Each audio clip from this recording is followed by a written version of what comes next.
എൻ്റെ മക്കൾ വളർന്നു വരുന്നത് മുതൽക്കേ കണ്ടുവരുന്നത് എൻ്റെ അമ്മായിയമ്മയും അമ്മോശനും മോശമായ വാക്കുകൾ പറയുന്നതാണ്. എൻ്റെ കണ്ണു തെറ്റിയാൽ അവർക്ക് എന്നെക്കുറിച്ച് കുറ്റങ്ങൾ പറഞ്ഞു കൊടുക്കുകയും അനാവശ്യ കാര്യങ്ങൾ എന്നെക്കുറിച്ച് അവർ പറഞ്ഞു കൊടുക്കുന്നതാണ്. കേൾക്കാൻ മക്കൾ നിന്നു കൊടുത്തിട്ടില്ലെങ്കിൽ അവർ ഇരുവരും മക്കളോട് വെറുപ്പ് കാണിക്കുകയും അവരോട് മിണ്ടാതിരിക്കുകയും ചെയ്യുന്നു. ആ മക്കൾ വലുതായി കഴിഞ്ഞാൽ എന്നെ അനുസരിക്കാതിരിക്കുമോ, ഞാൻ പറഞ്ഞത് കേൾക്കാതിരിക്കുമോ? ഇങ്ങനെയുള്ള വീടുകളിൽ മക്കളെ എങ്ങനെയാണ് വളർത്തിക്കൊണ്ടുവരേണ്ടത് വിശദീകരിച്ച് തരുമെന്ന് പ്രതീക്ഷിക്കുന്നു. ഈ സ്ത്രീയോട് നമുക്ക് പറയാനുള്ള കാര്യം, ഇത് ഭയങ്കര സിമ്പിളായിട്ട് നിങ്ങൾക്ക് ടാക്കിൾ ചെയ്യാം. നിങ്ങൾ കുട്ടികളോട് വളരെ ചെറിയ പ്രായം മുതൽ തന്നെ അങ്ങനെ പറഞ്ഞുകൊണ്ടിരിക്കണം. എന്താണ്, വല്യപ്പയും വല്യമ്മയൊക്കെ ആവുമ്പോൾ പ്രായം ചെല്ലുമ്പോൾ അവർക്ക് ഓർമ്മയൊക്കെ പോവും, അവർക്ക് ഇതിൻ്റെ കാര്യങ്ങളൊക്കെ മറക്കും. അതുകൊണ്ട് പറയണതാണ് അവർ. മനസ്സിലായില്ലേ? അപ്പോൾ കുട്ടി മനസ്സിലാക്കേണ്ട എന്താണ്, വല്യപ്പ വല്യമ്മ എന്ന് പറഞ്ഞാൽ ഇങ്ങനെ പറഞ്ഞുകൊണ്ടിരിക്കുന്ന ആളുകളാണ്. അവരെ പറയണത് എന്ത് ചെയ്യണ്ട, ഞാൻ കേൾക്കണ്ട. അത് അവരുടെ പ്രായത്തിൽ അവർക്ക് പറ്റുന്ന വീഴ്ചകളാണ്, ഞാനത് എടുക്കാൻ പാടില്ല.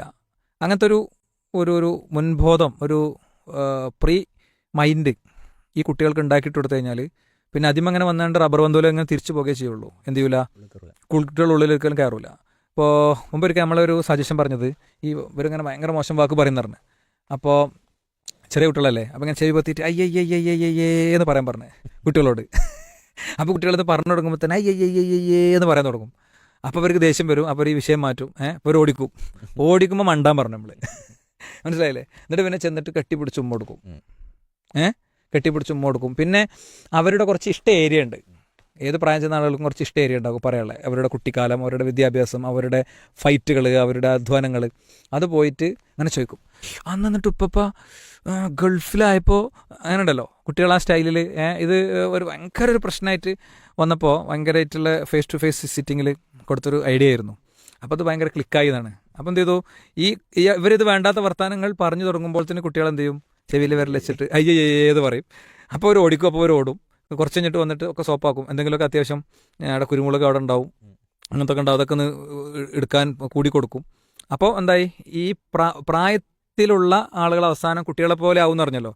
ആ കുട്ടികളെ പോലെ ആകുന്ന ആളുകൾക്ക് ആ കുട്ടികളുടേതായ രീതിയിലുള്ളൊരു സംഗതി എന്ത് ചെയ്യാൻ പറ്റി, അവിടെ കൊണ്ടുവരാൻ പറ്റി എന്ന് പറയണ പോലെ ഇവരെന്ത് ചെയ്യണം, ഇതൊക്കെ നമ്മളെ ആളുകൾക്കുള്ള ഒരു പ്രശ്നം ഇതൊക്കെ വരുമ്പോൾ തന്നെ ആകെ തളർന്ന് ഇനി എനിക്കൊരു വഴിയില്ല, ഇനി കുട്ടികൾ വേഗം പറഞ്ഞാൽ കേൾക്കാതാവും എന്നൊക്കെയുള്ള നിരാശയിലേക്ക് പോകുക എന്നുള്ളതാണ് പ്രശ്നം. ഇത് ശൈത്താനോട് വിജയിക്കുകയാണ്. നിരാശ വിശ്വാസിക്കില്ല, പ്രതീക്ഷ മാത്രമേ ഉള്ളൂ. ഒരു ഘട്ടത്തിലും നിരാശപ്പെടേണ്ടതില്ല. പ്രാർത്ഥന വലിയൊരു ആയുധമാണ്. ആ പ്രാർത്ഥന ശരിക്കും നടത്തുക. ഇവർക്കെതിരെ പ്രാർത്ഥിക്കൊന്നും ചെയ്യരുത്. നമ്മൾ ഈ ഏജ് എത്താനുള്ളതാണ്. ഈ പ്രായമായ ആളുകൾ ആ ഒരു ഏജിലെത്തുമ്പോൾ അങ്ങനെ പല രീതിയിൽ അവരുടെ അടുത്ത് പ്രതികരണമൊക്കെ വരും.